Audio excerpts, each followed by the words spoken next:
So how do we test? That's the video we're going to talk about now. How do we test? This is the weird part, and I'm going to talk a little bit more in depth about how I came about learning this when I do the About Me video. But basically how we test is we're going to send out the frequencies from the computer to the box. Okay, here's the box. It's going to send out radio waves. So here, again, your body, let's say you're allergic to dairy, but you're not allergic to eggs. We're going to use what's referred to as muscle response testing or applied kinesiology. Don't know if you've heard of those. It's a little different, a little weird. I didn't agree with it in the beginning, to be honest with you. It was a little hesitant. But the miracles I've seen over the past 20 years of using it, I can't argue it at all. But bottom line is we're going to send out the signals into the box, and you're going to have your hand on the box. And the other hand is going to be in the air. And what I'm going to do as the muscle testing is we're going to use the deltoid muscle, and I'm going to push down on your arm, and you're going to hold strong. If you don't have any allergies or sensitivity, you'll stay strong. Okay, and my job's not to push as hard as I can. It's just to give a good, quick push and see if you can maintain stability and strength in what's called a locked position. But if I send a signal out that your body doesn't like, for example, grains, well, when I push, you're going to find you're having a really hard time holding. It'll feel like I'm actually pushing harder, but I'm not. I'm actually pushing less, but you're having a harder time fighting it. I'll give you an example. I had a patient that came in. He brought his daughter in because she had bad asthma, and he was a bodybuilder, and he was a big guy. And I'm not exaggerating, I actually hung on his arm like a kid in a jungle gym. My feet were dangling in the air, and I was hanging on his arm. Well, we sent out signals of dairy, and I had him hold the box, and now, instead of me being able to hang on his arm, I could push his arm right down. It wasn't easy. He was still very strong because you don't lose all your strength, but it wasn't too hard for me. And he was just like, how is this guy pushing my arm down? You know, he was a big dude, professional bodybuilder. But I pushed his arm down because what happens is when your body and your nervous system normally focuses on resisting me, it's your brain firing all your deltoid fibers and muscles. But if I send out a signal into the box that your body doesn't like, such as like for him, it was dairy, your body says, ooh, I have to fight this and this. I got to fight Dr. Foster and the signal. I don't know what's going on, but I don't like it. So what ends up happening is that you just don't have as many nerve fibers firing. So you go weak. I've done a lot of professional NFL players that were super strong. And they knew, one guy, he goes, I know for a fact, if I eat anything with tomatoes before a football game, because I lose half my strength. Because I learned that from working out in the gym.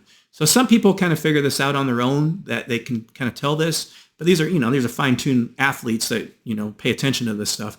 Most of us don't kind of realize it. But that's the testing that we're going to use is basically you're going to hold the box, we're going to muscle test, and we're going to go through all of these groups of foods. There's 4 procedures you can see on the chart here.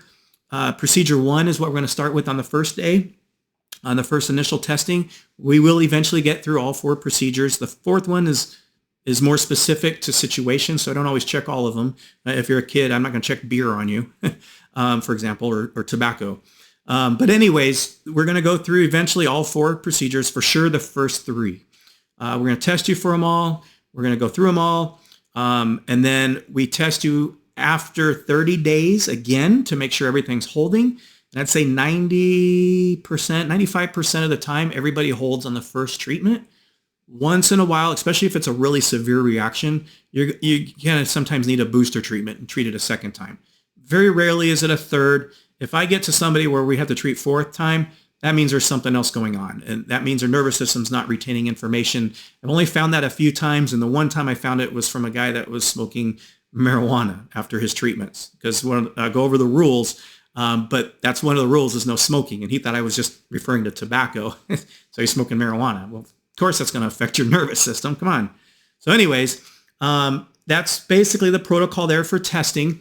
For testing kids that are too young to do the muscle testing, typically it's anyone under age 10 or someone that's too frail, like I've done with seniors. Then we're going to use surrogate testing. Surrogate testing means, basically what that means is that you're going to hold the box as the parent.